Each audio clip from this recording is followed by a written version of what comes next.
Semua lapisan disahut, panggilan ini untuk semua, tiada yang dilupa. Lelaki dan perempuan, satu jalan satu doa, melangkah bersama menyempurnakan tuntutan agama.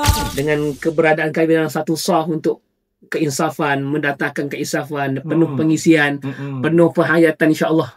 Jadi jemaah-jemaah haji insya-Allah yang pergi dengan kami ni penuh penghayatan dan penuh keinsafan lah. Amin. Sebab tagline kita insaf dulu baru haji. Insaf dulu baru travel, langkah kita penuh yakin, umrah jadi nyata, gaya terus ke destinasi. Insaf dulu baru travel, dengan tekad dan doa, bersama ke tanah suci, ini restu ilahi. Insaf dulu baru travel, langkah kita penuh yakin, umrah jadi nyata, gaya terus ke destinasi.